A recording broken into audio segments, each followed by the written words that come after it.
Welcome back to the Faculty Factory podcast. I'm Kim Skorupski here at Hopkins, looking at a frequent flyer here in the podcast, Dr. Farzana Hoque. Hi, Farzana. Hi, very happy to be here. Again, happy to be here again because, folks, episode number 263, not too long ago. I know we've been over 200 and creeping up on 275 episodes. Dr. Farzana Hoque talked about embracing culture over strategy. And in that episode, which is really interesting, we talked about cool things like under promising, over delivering.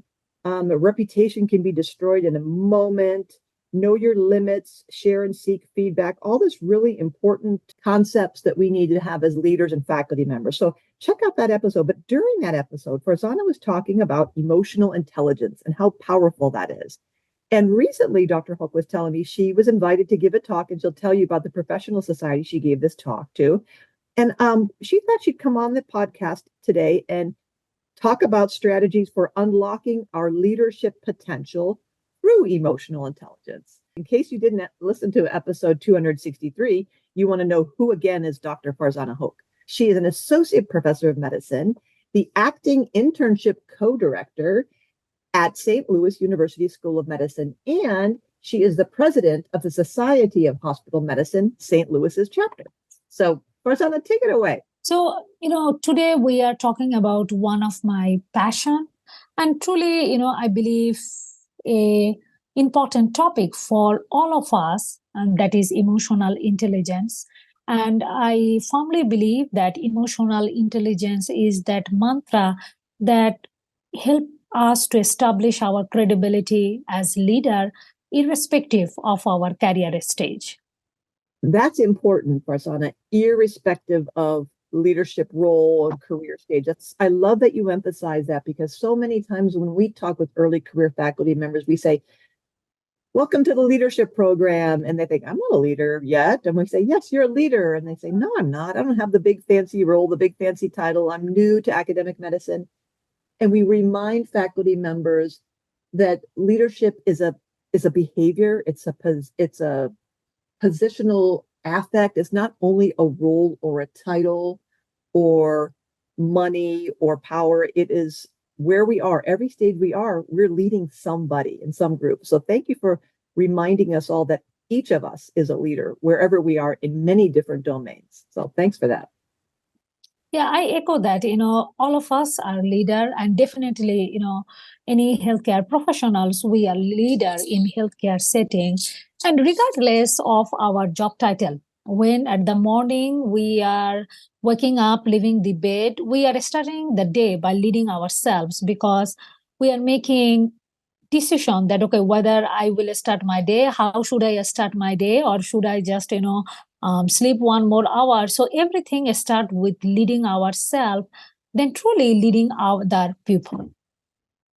That's funny that you say deciding how we get out of bed and how we decide to get out of bed, and on the right side or the left side, if we're going to wake up and start our day with purpose and with an attitude of gratitude and being mindful of the rest we got, the rest we need, kind of centering ourselves without jumping into the day with emails, and reminding ourselves, what is our mission? What's important in life? And I like that from the moment we open our eyes in the day, leading with ourselves. That's right. Starting with ourselves.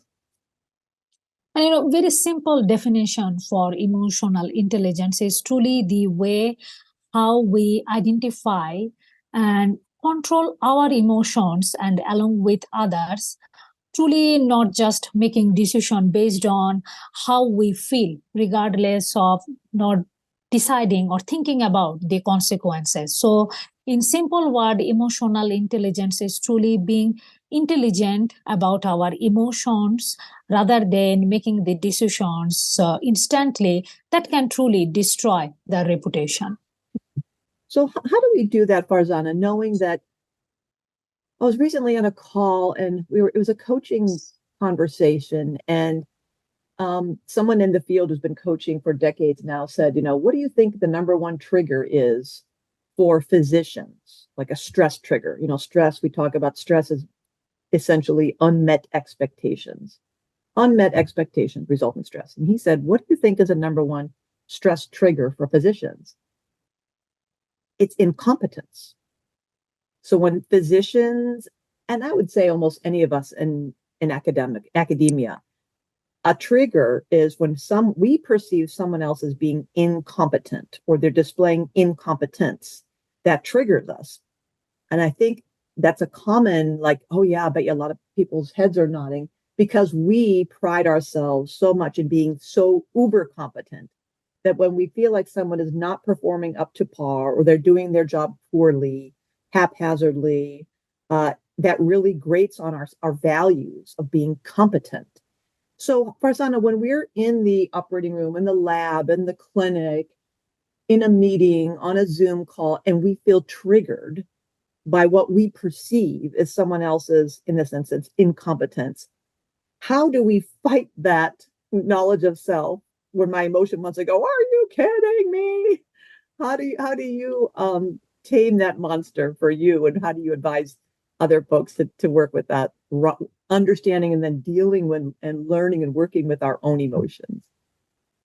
I believe, definitely, incompetence and other can be a reason for frustration for physicians. Along with that, we also need to be mindful that, every person is different. Every person's trigger could be different. Some people may be getting upset with 1 minute late. Maybe other person is thinking that, okay, that's fine. 1 or 2 minute late is nothing. So truly, I should say, two things we need to be mindful. One is self-awareness, understanding that what make us frustrated, what trigger us, because it could be different for any of us, and also it could be different every day. For example, when a person is hungry and getting upset with a different level of trigger compared to when a person maybe going through a happy moment, just got a good news, maybe that time that person will not be very frustrated with the same trigger. So the rule number one will be understanding own self's trigger, what make us happy, what make us frustrated. That will be one thing, self-awareness. And second thing will be self-management. Because, the reality is we cannot control other people. We can always, and we should, take the ownership of our emotions, of our actions, everything. So second thing will be self-management. So if I summarize that, okay, how to implement emotional intelligence in any situation, the first two things should be first self-awareness and second self-management. Mm-hmm. And so what do I do if I can feel my blood boiling and I'm getting red in the face and I can feel a visceral reaction if I'm on a Zoom call somewhere and I sense that, I'm being triggered. I'm being triggered. What should we do in that moment or in those moments? There are a couple of things we can do. And, I recently wrote 2 papers in the Journal of Hospital Medicine. One paper was highlighting overall that 3 key areas, how we can implement the emotional intelligence for leaders. And my second paper, which highlighted that how we can take rational decision when we are frustrated. And to answer your question, one of the biggest thing we can always do during any stressful situation, that is taking pause. Because, scientifically, we know that instantly when we are stressed, it's just instantly we are making reactions. That's the fight or flight response. We cannot change it because this being human, and that's the nature safety to protect us from any danger. For example, if there is any earthquake, if we are in front of tiger, we want that reaction to run away instantly. At the same time, we cannot make those short-sighted reactions during our personal or professional lives. So that time, we have to give some pause to our brain, to our body, to adapt in that stressful situation. So pausing is extremely important during any stressful situation. For example, if you are getting a frustrated email, never ever email immediately during that situation. Take some moment to think, then give the response, because one of the leadership lesson is that never ever reply to any angry email instantly. So pausing during the stressful situation is crucial to manage ourselves. That's I love that. Just take a deep breath. Kind of the breathing is a big start. I think sometimes when I feel myself getting that way, I will literally kind of feel, because I feel my shoulders rising. I feel myself. I feel it getting tight, and so it's a matter of rolling my shoulders up and back, taking a very deep inhale, slow exhale, but trying to do this kind of not obviously. So if I'm mad at Dr. Hoque and she sees me going, my eyes are rolling, I'm exhaling, I'm like having this kind of like, oh, here we go. That's a little bit obnoxious, but being first I'm aware, then I'm going to pause, center myself, gather my thoughts, and then I like how then I regulate myself. Like, what is the appropriate response? I'm a leader. If my dean were to be on this call right now, or if she was watching a recording of this Zoom call, or we're in the room, how would she assess me as a leader in my response here? And knowing that as a leader, other people are taking my temperature and watching me all the time. Dr. Luann Thorndike, one of the goddesses in our field of faculty affairs and development, would always tell us, people are watching you all the time. So what kind of a role model am I? Knowing that if I'm a good leader, I've already shared my triggers with my teammates. Listen, this is the best way to communicate with me. This is the best way to disagree with me. These are the things that will trigger me. So if I, as a leader, have shared that and my expectations, and now something has triggered that, everybody on my team or in my collaboration or in my clinic or wherever will know, this is one of Kim's bugaboos. Let's see how she handled it. So I'm thinking, I'm setting up a premise of, if I've communicated these things, how's best to communicate with me, disagree with me, talk with me. And then same way with my team members. I have to understand that maybe my perception of someone's not doing a job is because I said, will you do this, quickly? And to her or him, quickly was within 5 days. I meant within an hour. So that's a bad on me that I was not explicit in understanding that is quick. So that communication back and forth. So I think that kind of leads to the social awareness. In one of your articles, you asked for social awareness. How do people experience me?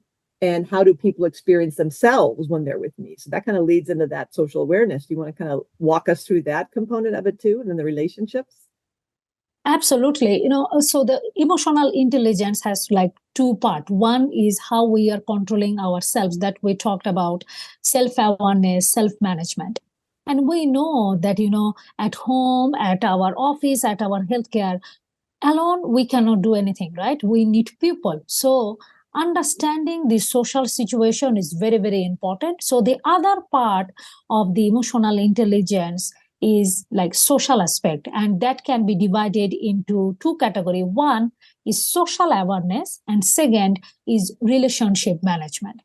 So if we talk about social awareness, as you mentioned very nicely, that how we know that whether we are socially aware or not, because people are always judging us, and particularly when we are leader, people are always judging us, monitoring us, making a lot of perception. So being social aware means how people are thinking about us, and also very importantly, how people are feeling about themselves when they are surrounding us. Because we have to remember that if any other people is not feeling comfortable or safe around leader, they will not be in their best potential. So not only about how they are feeling about me or you, also important that how they are feeling about themselves when they are surrounding by us.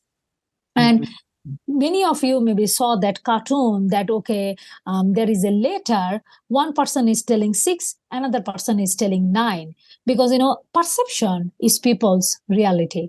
Because the same thing maybe can be seen, the same elephant maybe judged by touched by 10 different people and 10 different perception can be gathered. So we have to remember to be fully socially aware that perception is reality, and truly, perception management is very important for any leader. And you will see that during any big election, they have separate people who are managing that leader's perception. And same thing for us as well. We have to be mindful about what kind of perceptions are people creating about us. I love the example, Dr. Hulk, you gave of the 6 or the 9, which is why I'm trying to think of when we go out, at sporting events or like golf clubs or putt or bingo. I'm trying to think of where they show numbers. They put an underline, an underscore underneath the 6, the 9 to make sure you don't have it upside down, because it can be a 6 or a 9. And that's just a great illustration for how we can think we're saying one thing, but it's received a completely different opposite. In this instance, a 6 or a 9 upside down. So we make a lot of assumptions, or we can make assumptions when we don't, in general, use your principle of pause. All right. What I heard me say was this, what did you hear me say? And make sure we all have the same terminology, the same definition, the same expectations. What does soon mean to you? What does soon mean to me? Let's say within 7 days, by close of business. Let's be very specific so there's no question. And I also really like how you reminded us that it's not only how our colleagues, our peers, our learners, our patients think about us, like, is she doing a good job? Is he, exemplifying good leadership skills? But also, is he making me feel dumb? Does she make me feel nervous? I always leave these meetings feeling stupid or feel like I'm not good enough. How do I feel when I'm with my leader? Ideally, and again, this is not all sunshine and lollipops, because sometimes we all drop the ball. Sometimes we all make mistakes.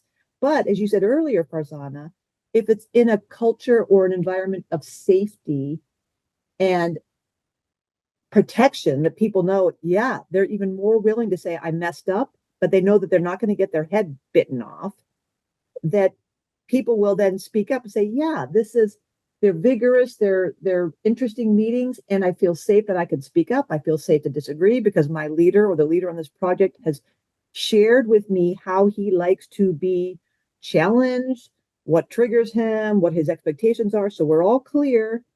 And the culture is one of let's all participate equally. And I feel good about that. And I feel like I'm a valued member. When he's in that room, I feel heard. I feel excited. I feel encouraged. I feel inspired. So that emphasis on awareness of how not only people are perceiving me, but how do they feel when they're with me it's a nuance, but I see it. And a lot of times our faculty members get in trouble because they're so driven for success and metrics and motivated to produce that we can steamroll over people without being aware of, yeah, you get a lot done. Yeah, you get a lot of grants. Yeah, you see a lot of patients. Yeah, you're really respected by your peers, but you make everybody else feel like, 1 inch tall. That's not good either. And that's why it's very important to be mindful about the term psychological safety. Because if surrounding people are not feeling comfortable or safe, they are not gonna give us that honest perspective or truly not be helpful. So I recently published an article in the Brown Journal of Hospital Medicine that how we can implement emotional intelligence in academia and particularly in medical education.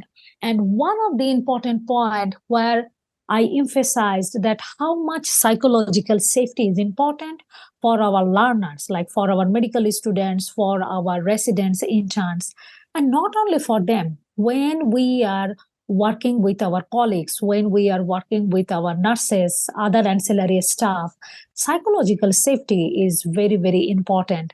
And psychological safety is not only important for organizational productivity, according to the research, it is also important to establish trust and leaders' credibility, because we have a lot of well established research that how psychological safety promote a positive work environment, increase the productivity and retention. And we must have to be mindful that emotional intelligence is important for any of all the people.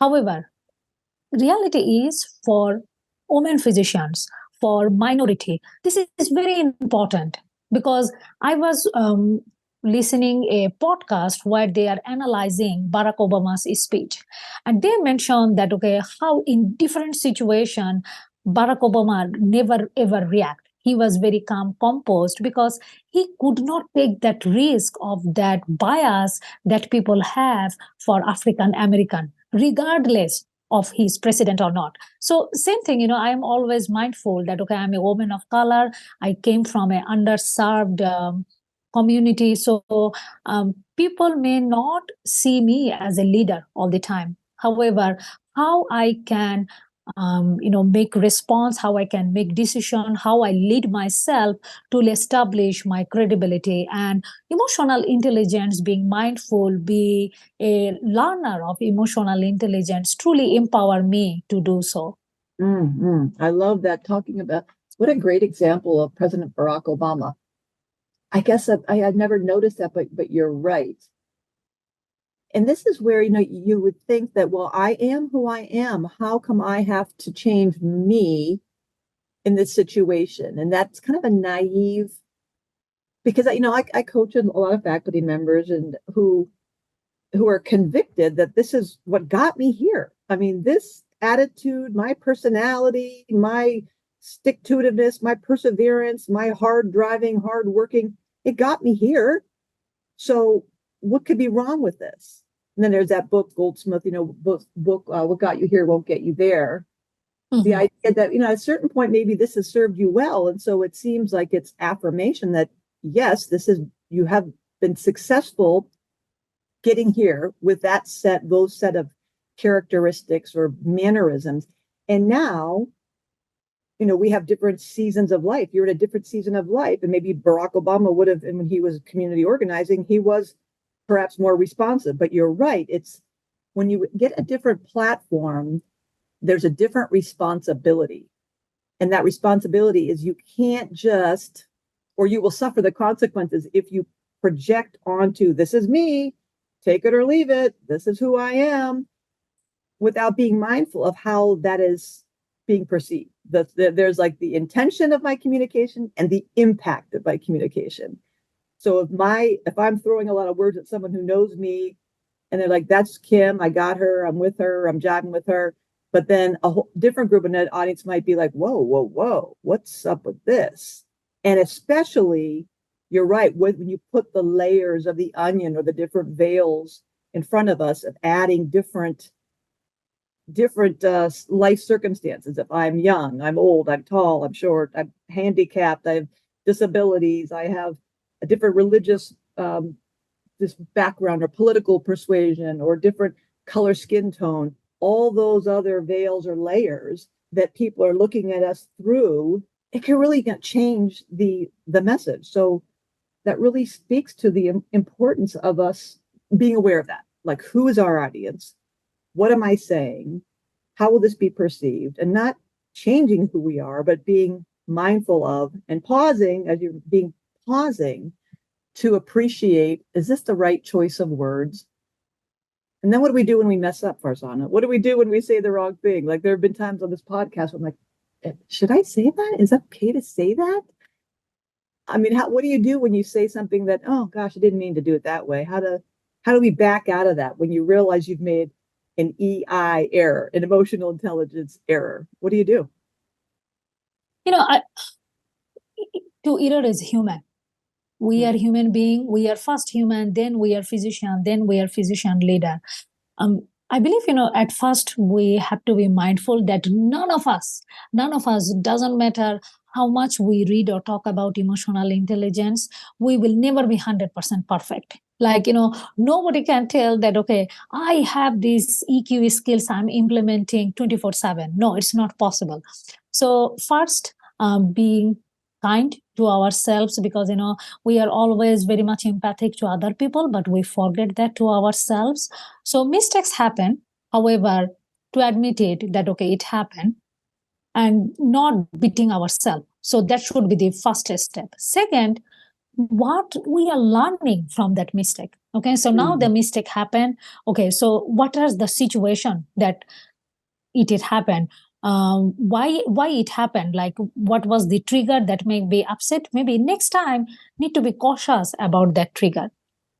And then thirdly will be, again, remind ourselves that, okay, none of us are inevitable in this world. Like, regardless of our job title, we are a mortal human being. None of these is permanent in this world. So, title comes and go, wealth comes and go. So we need to be humble that, okay, maybe today I am the CEO, but tomorrow I do not have that position. So three things I would highlight if somebody is making mistake. One, be kind.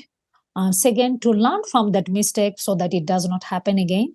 And third, to remind ourselves again that, okay, regardless of our job title, nothing is permanent in this world. So we need to be humble and be grateful. Oh, I love it. I love it. Yeah, there's this is, we could probably spend a whole nother segment talking about this, but I'm reminded of a recent conversation with someone who said, we used to be able to joke in the office, and come into the office was so fun, and we'd be laughing and telling stories. He's like, now I'm afraid to say anything to anybody. I can't tell jokes. I can't tell stories. I can't ask questions. I can't do anything. Going to work is not fun anymore. And the context was, he was having some challenges with some other faculty members who didn't take to his sense of humor and were offended by some of the things he said. And it was so difficult because this man was truly happy-go-lucky, outgoing, extroverted, and I felt the pain of missing that sense of community and that sense of the good old days when we'd all have lunch together and it was joyful. And now post-COVID, it's all isolated, and then the added layer of the fear, his fear of saying the wrong thing to the wrong person and then getting in trouble. So I feel that tension. I feel that conflict of wanting to bond, wanting to unite, wanting to connect with each other, and yet the nervousness about, I don't know, what can I connect about or connect on. So as a woman from an underrepresented background, what, from your perspective, what would you advise this man? So I should say two things. First, the reality is, doesn't matter how much collegial we are with our colleagues, we have to remember that our colleagues are not our friends. We must have to be always professional and be mindful of that. Yeah, definitely our goal is to have good collegial environment, good relationship with them. And the research has been shown that when we have good relationship with our colleagues, that decrease burnout, increase the productivity, increase retention. Definitely we want that. At the same time, there should be a professional barrier because they are not our friends. And second thing is that emotional intelligence is also helpful to remind us about the cultural perspective, because now the workforce is very, very diverse. We have people from different country, different culture. What more may be appropriate in North America may not be at all acceptable in many countries of Asia. Mm-hmm. So the advice will be mindful of that cultural perception, but doesn't mean that, okay, we will be biased that, okay, this person is coming from this country, they will be like this, so we will avoid them. No, I'm not telling that. At the same time, I'm telling that be mindful of that cultural perception. For example, in America, to my knowledge, that people do not like if other person is coming to their personal space. In contrast, in some other country in Asia, maybe where people are interacting or communicating, they are coming much closer than what is the practice in America. So be mindful of those cultural expectation is always helpful to maintain that professional relationship. Oh, Dr. Hope, I like the cultural perspective, the emphasis on, regardless of where we are, this is just a heightened sense of this is the world we live in. It's very much mixing. And so it's so easy to put people in boxes.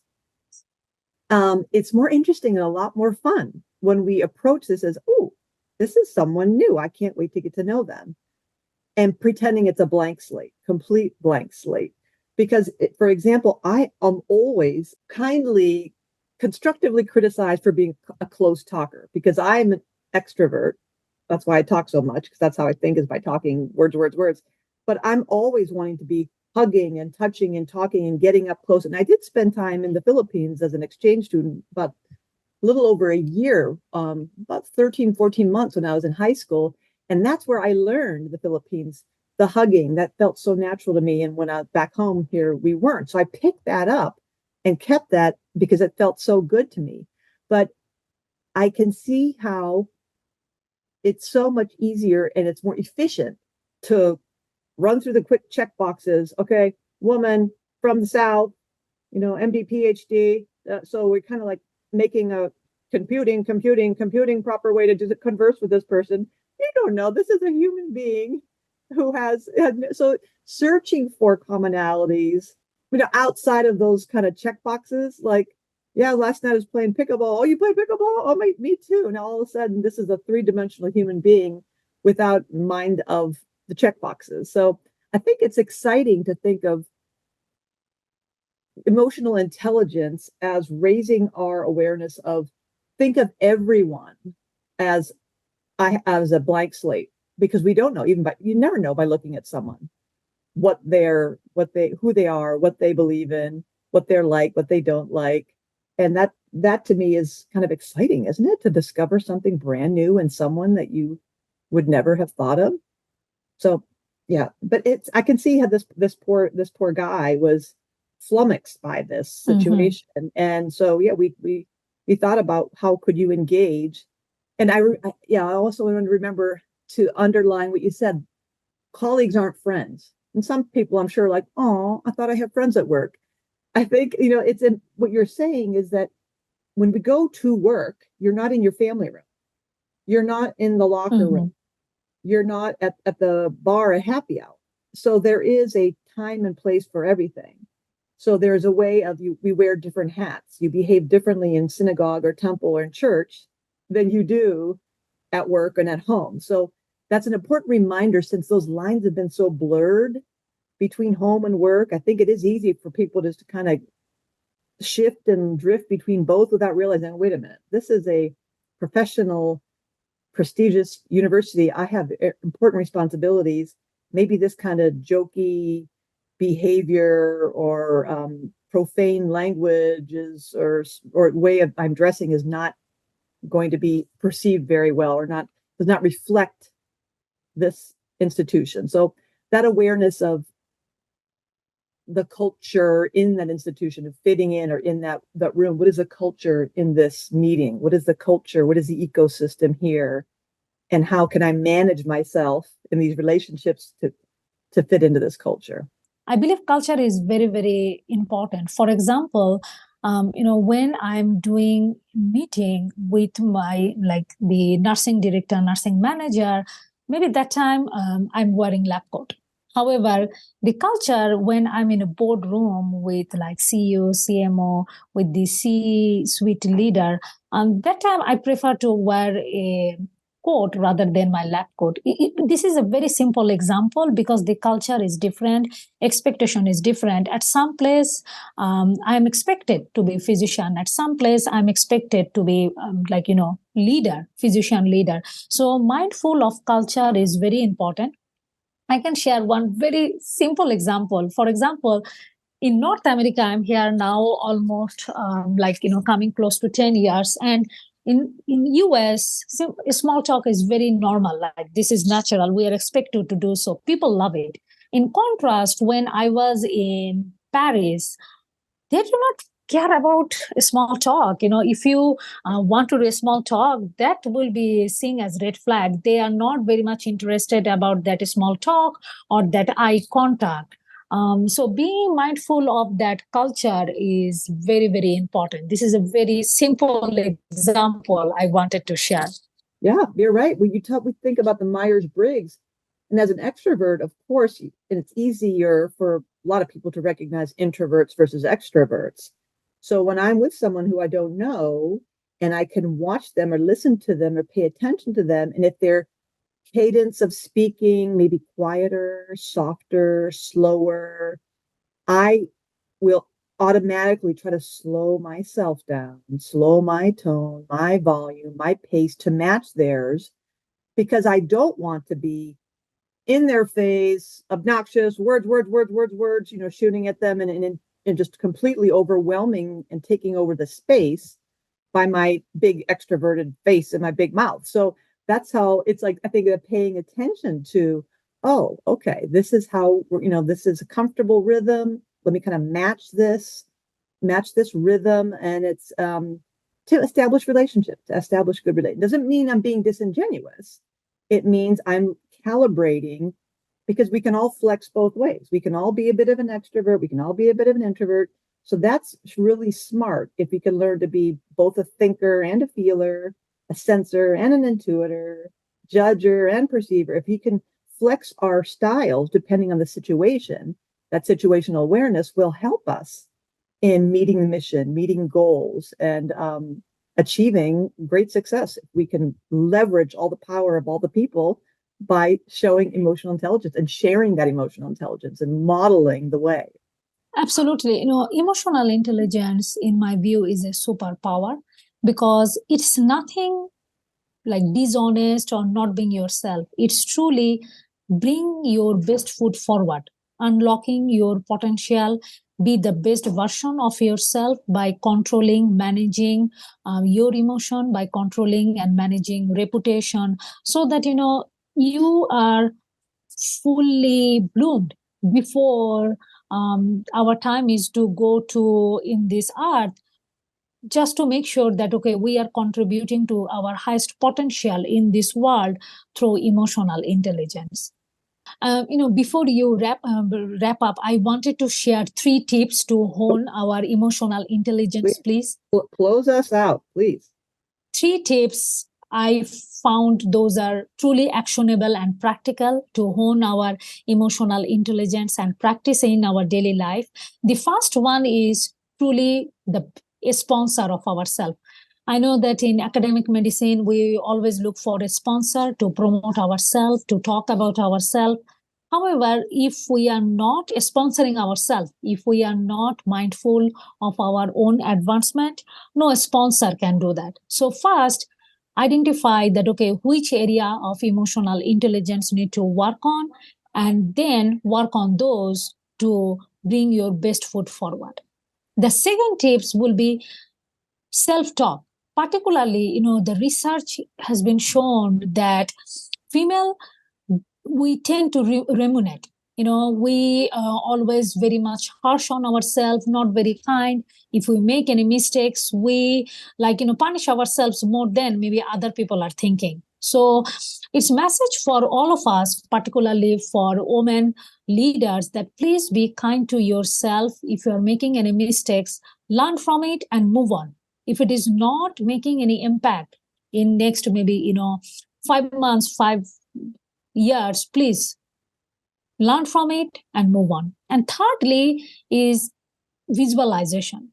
Visualization is the technique that any great athletes are practicing, and they have been advised by their coach. This is scientifically proven technique.